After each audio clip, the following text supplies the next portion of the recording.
tap, they call me the tapper. So what is tapping? I know some of you know because some of you that came to the table were like, I know what this is, I've tried it, I'm doing it, or I tried it once and it didn't work very much.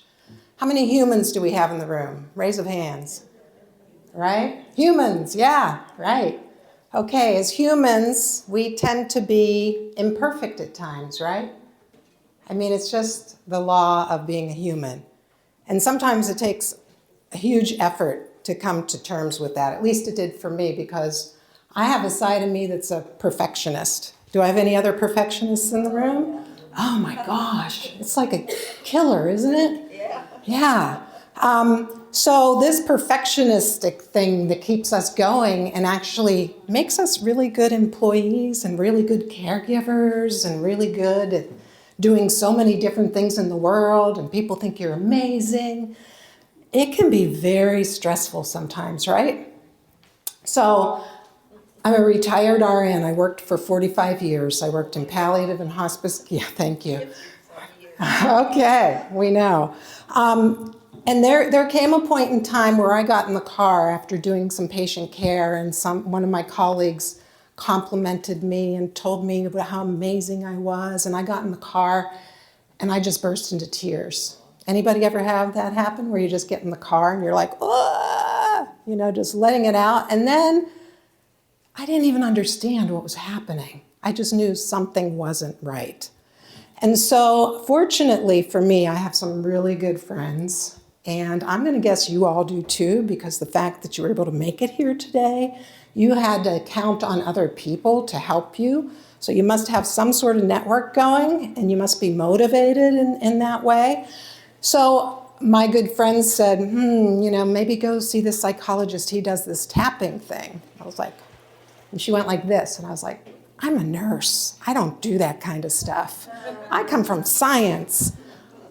About 6 months later, I made an appointment with him, and he taught me how to tap. So I want to share that with you today. And when I show you the tapping, you may not feel anything immediately. When I was in this doctor's office, I did not feel anything but weird and stupid. He was like, do you feel anything? I'm like, no. I don't feel anything. Oh, I'm sorry. I don't feel anything. I'm tapping on the microphone. But he gave me a sheet of paper to follow, sent me home with some instructions, and I was desperate enough that I decided to try it anyway. And it was with time that I started to notice that my anxiety started to lower, and I was feeling less stressful in my life. I ended up staying in the job for 12 more years. When I went to him, I was like, you got to help me find a new career because I've had it. I'm burned out. Okay? So let me show you the tapping points, and you can tap with me. It's kind of like Simon Says. So the first one that we often use is on the side of the hand here. Okay? And you can use 2 or 3 fingers to tap on the side of the hand. The next one often is right at the beginning of your eyebrows, and you can use 1 hand or 2 hands to tap on both sides. I'm busy with a microphone, so I'm going to use 1 hand. The next one is on the outside of the eye, on that bony area right there. Yep. Do you want me to help you? Oh, thank you. Thank you, Vanna. So on the outside of the eye, I keep moving around though. And then the next point is right under the eye. Okay, again on that bony area. Okay. And then under the nose. And then under the lip, and that cleft, sort of between your lip and your chin there. Yeah, y'all are good. Okay, this is the test. Under your collarbone. Everybody know where your collarbones are? Yeah.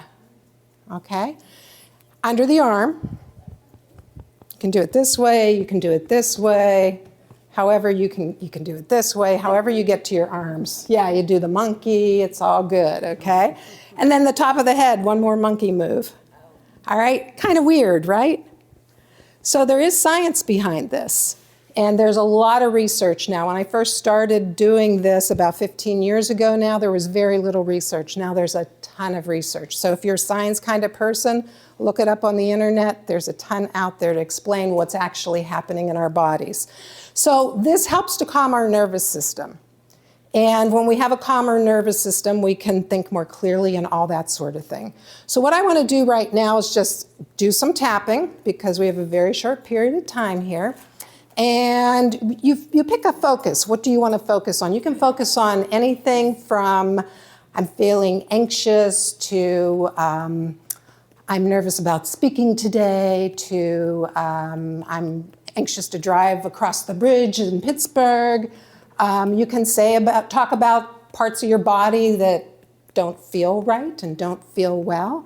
You can use it if you are in school and taking classes, or your kids are, and to help them calm before taking tests. So anything that stress is involved in, which essentially is everything, right?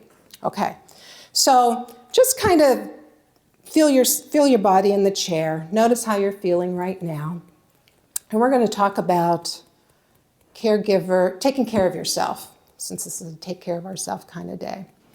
And I'm going to start, and what you're going to do is repeat after me, okay? So we'll see how courageous you are.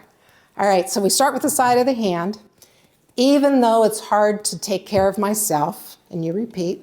Even though it's hard to take care of myself. I'm doing the best I can. I'm doing the best I can. And sometimes I'm pretty darn good. And sometimes I'm pretty darn lousy. I'm still doing the best I can. Even though I want to take better care of myself, taking care of other people is a lot. It's easy to forget about myself. I'm doing the best I can. And I accept myself right this moment. Even though I want to take better care of myself, I have no idea how to fit it in. I'm doing the best I can to take care of myself. Okay, now we're going to do the round. Here we go. I want to take care of myself. Outside of the eyes, it is good for me to take care of myself. Under the eyes, I don't have a minute to take care of myself. Under the nose, all this self-care stuff is too much. Under the lip, it makes me feel guilty. I can barely get done what I'm doing already. And now they want me to take care of myself?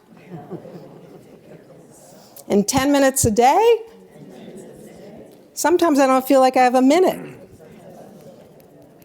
I forget to pee. I never forget to eat.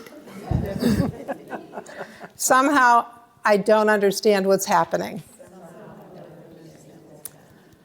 Maybe there's a chance that I can take care of myself even 1 minute a day. Maybe I can have gratitude.